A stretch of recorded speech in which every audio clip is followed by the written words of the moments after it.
ಆಗಲಿ ಡಿಬೇಟು. ಈ ಮಧ್ಯೆ ನೆನ್ನೆ ಬೆಂಗಳೂರಿನ ಜಿ ಟಿ ಮಾಲ್ನಲ್ಲಿ ಬೆಂಗಳೂರಿನಲ್ಲಿ ಕೆಲಸ ಮಾಡೋ ಮಗ ಅಪ್ಪ ಅಮ್ಮನ ಸಿನಿಮಾ ನೋಡೋದಕ್ಕೆ ಅಂತ ಕರ್ಕೊಂಬರ್ತಾನೆ. ಸಿನಿಮಾ ನೋಡೋದಕ್ಕೆ ರೈತ ದಂಪತಿ, ಆತನ ತಂದೆ ತಾಯಿ ಧೋತ್ರ ಉಟ್ಕೊಂಬರ್ತಾರ್ರಿ. ಪಂಚೆ ಅಲ್ಲ ಅದು, ಇಲ್ಲಿ ಈ ಕಡೆ ಪಂಚೆ ಅಂತೀರಿ, ಧೋತ್ರ ಉಟ್ಕೊಂಬರ್ತಾರೆ. ಉತ್ತರ ಕರ್ನಾಟಕದವರು ಅಸ್ಮಿತೆ ಅಂತೀವಲ್ಲ, ಅವ್ರ ಅಸ್ಮಿತೆ ಅದು, ಆ ಡ್ರೆಸ್ಸೇ ಅಸ್ಮಿತೆ ಅವ್ರಿಗೆ. ತಲೆಗೊಂದು ಟವಲ್ ಸುತ್ಕೊಂಡು, ಅದಕ್ಕೆ ನೆಹರು ಅಂಗಿ ಅಂತೀವಿ ನಾವು. ನೆಹರು ಅಂಗಿ ಕೆಳಗಡೆ ಧೋತ್ರ ಎತ್ತಿ ಕಟ್ಟಿರ್ತಾರಪ್ಪ. ಹಿಂಗೆ ಕರ್ಕೊಂಬಂದ್ರೆ ನೀನು ಈ ಡ್ರೆಸ್ ಹಾಕ್ಕೊಂಡಿದೀಯ, ಒಳಗೆ ಬಿಡೋದಿಲ್ಲ ಅಂದ್ಬಿಡೋದ. ಮಾಲಿನ ಸ್ಟಾಫು, ಸೆಕ್ಯೂರಿಟಿ ಸ್ಟಾಫು. ಮಗನೂ ಗಟ್ಟಿಗಿತ್ತವನು, ಗಟ್ಟಿ ಮನುಷ್ಯ, ಹಠಕ್ಕೆ ಬಿದ್ದಾತ, ಯಾಕೆ ಬಿಡೋದಿಲ್ಲ ನಮ್ಮ ಅಪ್ಪ ಅಮ್ಮನ್ನ ಅಂತ. ನೆನ್ನೆ ವಿಡಿಯೋ ವೈರಲ್ ಆಗ್ಬಿಡ್ತು.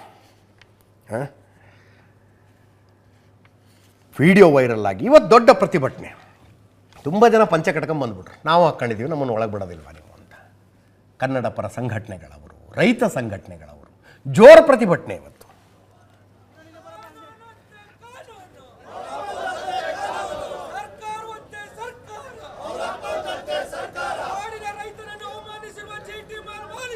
ಮಾಗಡಿ ರೋಡ್ನಲ್ಲಿ ಜಿ ಟಿ ಮಾಲ್ ಇದೆ. ಇದು ನಾಗರಾಜ್ ಅಂತ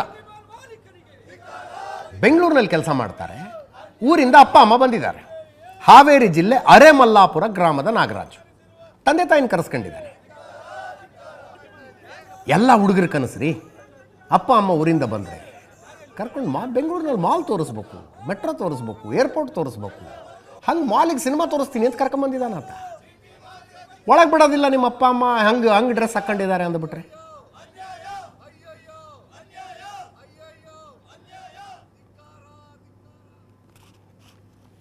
Magadi ರೋಡ್ನ G T mall. Fakirappa ಅಂತ ರೈತ, ನೀನು ಒಳಗೆ ಅರ್ಧ ಗಂಟೆ ಹೊರಗಡೆ ಕುಡಿಸಿದ್ರಂತೆ. ಸಿನಿಮಾಗೆ ಟಿಕೆಟ್ ಬುಕ್ ಮಾಡಿಸಿದಾನೆ, ಪುಗ್ಸಟ್ಟೆ ಬಂದಿಲ್ಲ, ಅಲ್ಲಿ ದುಡ್ಡು ಕೊಟ್ಟು ಟಿಕೆಟ್ ಬುಕ್ ಮಾಡಿಸಿದ್ದಾನೆ ಮಗ. ನೋಡಿ ಹೊರಗಡೆ ನಿಲ್ಲಿಸಿರೋದು.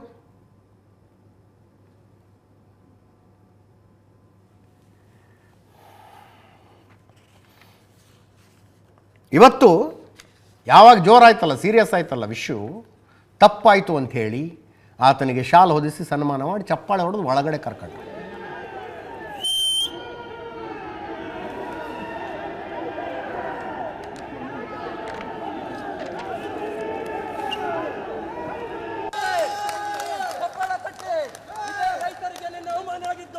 ಇವತ್ತು ಸನ್ಮಾನ ಆಗಿದೆ, ಬರ್ಲಿ ಚಪ್ಪಾಳೆ ತಟ್ಟೆ, ಬರ್ಲಿ ಚಪ್ಪಾಳೆ ಜೋರಾಗಿ.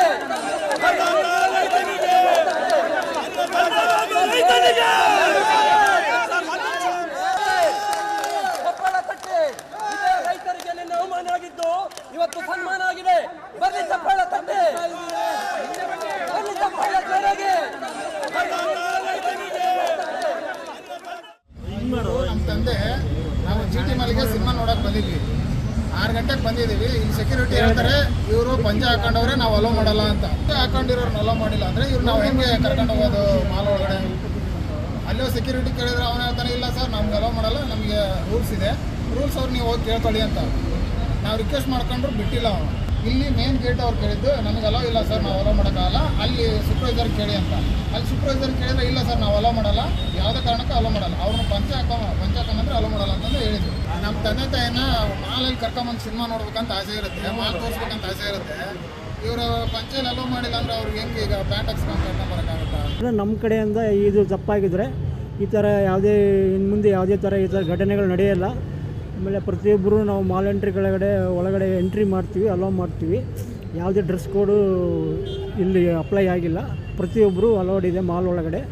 ಆಮೇಲೆ ಈ ಘಟನೆ ಬಗ್ಗೆ ನಾವು ರೈತರಲ್ಲಿ ಆಮೇಲೆ ಸಮಸ್ತ ಕನ್ನಡಿಗರಲ್ಲಿ ಕ್ಷಮಾಪಣೆ ಕೇಳ್ತಾ ಇದ್ದೀವಿ. ಅವ್ರ ಪಾಪ ತೆಗೆದು ಹಾಕ್ಬೇಡ್ರಿ, ಅವ್ರಿಗೆ ಹೆಂಡ್ರ ಮಕ್ಕಳು ಇರ್ತಾರೆ, ನಮ್ಮನ್ನು ಸಪ್ಪಳಿಸ್ತಾರ. ಅಲ್ಲಮ್ಮ ಹೇಳಿದ್ರು ಪಂಜರ್ ಬರಂಗಿಲ್ಲ ಅಂತ ಹೇಳಿದ್ಕೆ ನಾವು ಹಿಂದೆ ಹೊಂಟಿದ್ವಿ. ಮತ್ತೆ ನನ್ನ ಫೋನ್ ಹಚ್ಚಿ ನಮ್ಮ ಮಗ ಕೇಳಿದೆ, ಮತ್ತು ಒಂದು ಅರ್ಧ ತಾಸು ಬಿಟ್ಟು ಕಳಿಸಿದ್ರು ಆದ್ರೆ ಈಗ ಪಾಪ ಕೆಲಸದಾರ ತೆಗಿತಾರಂತ ತೆಗಿಬೇಡ ಅಂತ ಹೇಳ್ರಿ ಅಲ್ಲಮ್ಮ ಅನಿಸ್ತು, ಖುಷಿ ಅನಿಸ್ತು.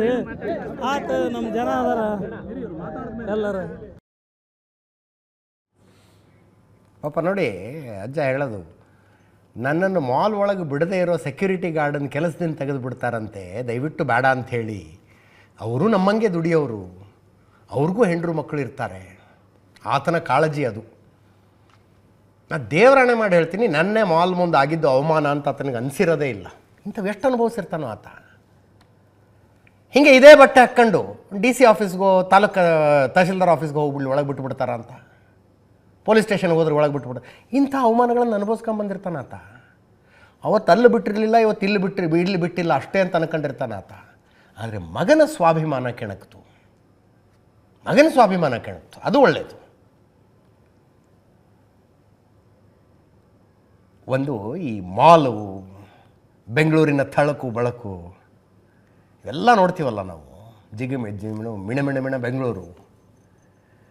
ಇದು ಆಗೋದಕ್ಕೆ ಕಾರಣ ಈ ರೀತಿಯ ರೈತರು ಹಗಲು ರಾತ್ರಿ ಉತ್ತಿ ಬಿತ್ತಿ ಬೆಳೆದು ತಮ್ಮ ಮಕ್ಕಳಿಗೆ ವಿದ್ಯಾಭ್ಯಾಸ ಕೊಟ್ಟಿದ್ದಕ್ಕೆ. ವಿದ್ಯಾಭ್ಯಾಸ ಕೊಟ್ಟು ಹೋಗು ಮಗನೇ ಜಗತ್ತು ನೋಡುವಂತ ಬಿಟ್ಟಿದ್ದಕ್ಕೆ ಬೆಂಗಳೂರಿಗೆ ಈ ಥಳಕು ಬಳಕು ಬಂದಿರೋದು. ಇಂಥ ರೈತರು, ರೈತ ಕಾರ್ಮಿಕರು ತಾವೇನೂ ಮಾಡದೆ ಮಗನ ದನ ಕಾಯೋದಕ್ಕೆ ಕಳಿಸಿಬಿಟ್ಟಿದ್ರೆ, ನಾವು ಬದುಕದಂಗೆ ನೀನು ಬದುಕು ಅಂದುಬಿಟ್ಟಿದ್ರೆ ಬೆಂಗಳೂರಿಗೇನೂ ಇರ್ತಿರಲಿಲ್ಲ. ಅವರಿಂದಾಗಿ ಇವತ್ತು ಈ ಬೆಂಗಳೂರು. ಇನ್ನೊಂದು ಸಲ ಎಲ್ಲೋ ಫೇಸ್ಬುಕ್ಕಲ್ಲೂ ಬರ್ಕೊಂಡಿದ್ದೆ, ಫ್ಲೈಟಲ್ಲಿ ಹೋಗುವಾಗ ಸೇಮ್ ಹಿಂಗೆ ಅಥವಾ ಇದಕ್ಕಿಂತಲೂ ಕೊಳೆಯಾದ ಬಟ್ಟೆ ಹಾಕ್ಕೊಂಡು ಒಬ್ಬ ವಯಸ್ಸಾದ ಮನುಷ್ಯ, ಆತನ ಹೆಂಡತಿ ಜೊತೆಗೆ ಮಗ ಫ್ಲೈಟ್ ಹತ್ತಕ್ಕೆ ಬಂದಿದ್ರು. ನಾನು ಇಲ್ಲಿಂದ ಒಂದು ಫೋಟೋ ತಗೊಂಡೆ. ಅವರು ನೋಡೋದಕ್ಕೆ ಆ ದೃಶ್ಯನೇ ಭಾಳ ಚೆನ್ನಾಗಿತ್ತು. ಫ್ಲೈಟ್ ಹತ್ತಿದ ಮೇಲೆ ಮಾತಾಡಿಸ್ತಾ ಇದ್ದೆ ನಾವು, ಯಾವರು ಎಲ್ಲಿಯವರು ಅಂತ. ಯಾದಗಿರಿ ಅವರು. ಮಗ ಗಾರೆ ಕೆಲಸಕ್ಕೆ ಅಂತ ಬೆಂಗಳೂರಿಗೆ ಬಂದು ಆಮೇಲೆ ಸಣ್ಣ ಕಾಂಟ್ರಾಕ್ಟರ್ ಆಗಿ ಈಗ ಒಂದು 4-5 ಜನರನ್ನ ಇಟ್ಕೊಂಡು ದುಡಿಸ್ತಾ ಇದ್ದಾನೆ, ಚೆನ್ನಾಗಾಗಿದ್ದಾನೆ. ನಿಮಗೊಂದು ಸಲ ವಿಮಾನ ಹತ್ತಿಸ್ತೀನಿ ಅಂತ ಕರ್ಕೊಂಬಂದಿದ್ದಾನೆ ಮಗ ಅಂತ ಸಂಭ್ರಮ ನೋಡಬೇಕಾಗಿತ್ತು. ನೀವು ಅವ್ರದ್ದು ಸಂಭ್ರಮ ನೋಡಬೇಕಾಗಿತ್ತು. ಖುಷಿ ಆಯ್ತು ನನಗದು. ಮಗನಿಗೆ ಬೆನ್ನು ತೆಪ್ಪರಿಸಿದೆ ನಾನು, ಶಬಾಷ್ ಮಾರ, ಹಿಂಗಿರಬೇಕು ಅಂತ. ಅಂಥವರಿಂದಾಗಿ ಈ ಥಳಕು ಬಳಕು. ಅವರಿಲ್ಲ ಅಂದರೆ ಯಾವ ಮಾಲು, ಯಾವ ಮೆಟ್ರೋ, ಯಾವ ಮಲ್ಟಿಪ್ಲೆಕ್ಸ್ ರೀ. ಮರ್ಯಾದೆ ಕೊಡೋದು ಕಲ್ಕೋಬೇಕಷ್ಟೇ. ಇದರೊಂದಿಗೆ ಇವತ್ತಿನ ನ್ಯೂಸ್ ಅವರು ಮುಗಿಸ್ತಾ ಇದ್ದೀನಿ. ನೇರ ದಿಟ್ಟ ನಿರಂತರ ಸುದ್ದಿಗಾಗಿ ನೋಡ್ತಾ ಇರಿ ಏಷ್ಯಾನೆಟ್ ಸುವರ್ಣ ನ್ಯೂಸ್.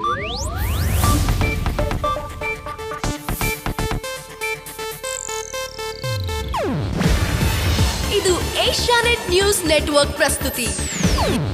ನೀವು ನೋಡ್ತಿದ್ದೀರಾ ಏಷ್ಯಾನೆಟ್ ಸುವರ್ಣ ನ್ಯೂಸ್.